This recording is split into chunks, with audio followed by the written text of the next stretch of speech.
Hello, this is wmpyr. Okay, my student in Japan suggested that he wanted to he wanted to mix some Aikido techniques into the Lockflow. And, because him and his training partner, they both have Aikido backgrounds. So, I told him, hey, that is a brilliant idea. I personally really like Aikido as far as like training in a fun, safe environment, and I mean that's a win-win situation. So I totally recommend that. If you guys have any kind of interest in Aikido, I think this is a good way to practice, to mix it with Filipino martial arts Lockflow. All right, so the first thing is entry. And the entry here, typically we use heaven six, right? So heaven six is 1, 2, and then 3 right here. This already starts our Lockflow. So 1, 2, 3. We don't do the full heaven six. It's not 1, 2, 3, 4, 5, 6. We just go 1, 2, 3. Just half of it. 1, 2, 3. And this, you can see, I'm already wrenching on the arm. Okay, I'm attacking the joint right here. What's important here is you don't want to reach. Okay, so you don't want to be reaching. See, my body structure is not good. So you want to make sure that you have good body structure so that you can put in power. So it doesn't even have to be this. I could switch it to this. You see, this would snap the arm for a split second. The way Sifu Paul Vunak does it is he comes in here and then he goes boom right here. This motion, this could be an uppercut, but boom right here. If you watch the motion that I'm portraying right here, one, see, I'm throwing a punch here. Or I could go more in this direction. That was more up. I went like this, boom, boom, boom, right? But now I could go more out. So boom, boom. So if his arm's a little bit more straight, so this is more like a Jeet Kune Do punch, vertical fist. So you could see the power that I'm able to put in. And that's what's so important about doing this kind of Lockflow is you want the proper body mechanics there so that you can put in power. When I see a lot of beginner students trying to do Lockflow, they're catering to the other person's position. So they're putting themselves in very weak, awkward positions. So that is something that you want to keep in mind. That's not 100% avoidable, but you notice that people that are good with Lockflow, the other person, most of the time, is off balance. And the person doing it is in control, So something to just keep in mind. They want to do the lock so bad that they're, they're like trying, and if you're like in a position like that, trying to make the lock work, something's not right, okay? So, okay, we come in here, boom, boom, bam. So right here, this is a good place to start the incorporating and learning the Aikido techniques. So right here we have something called Ikkyo. To make Ikkyo work, you got to get that wrist, right? You got to bend that wrist and then straighten out that arm. And then once you straighten it out, rotating the wrist downwards like this is what makes them come down. And once they come down, now you could go past your center and put the arm down here to where you could like put your whole weight onto the arm, making it very difficult for them to get up once you get this far, right? So from there, so that's called the Ikkyo in Aikido. So from there you got let's say you're doing it, and then you could also bring the arm back up here. Using your fingertips, you bend the arm, okay? So you see, so straight, bent, straight, bent, straight, bent. Just using the fingertips, I bent the arm.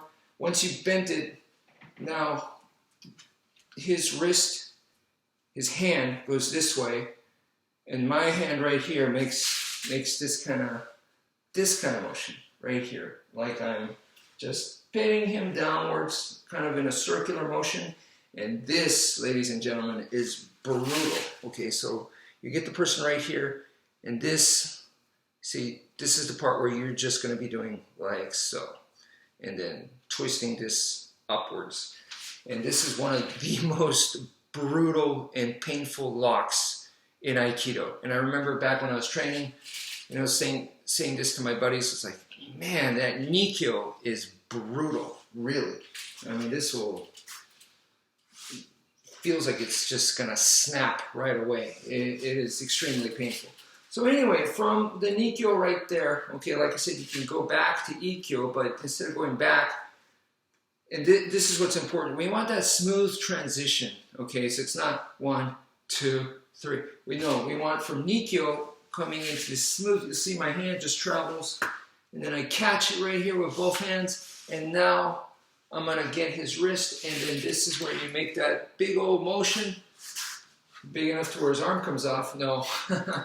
But you want a nice big motion, because in Aikido, you want the guy off balance. When they're off balance, then it doesn't take much to throw them. If you're trying to do this stuff when the guy's in balance, it's very, very hard. So get him off balance, and here's your kote gaishi, right? So this is the wrist throw. But we're not going to throw them. We're just going to get him into position for the kote gaishi. You stop right there, okay? Don't do the actual throw. And then from the kote gaishi position, once again, smooth transition without letting go of anything. See, I'm just going to grab here, change grips like this, twist inwards like that, okay?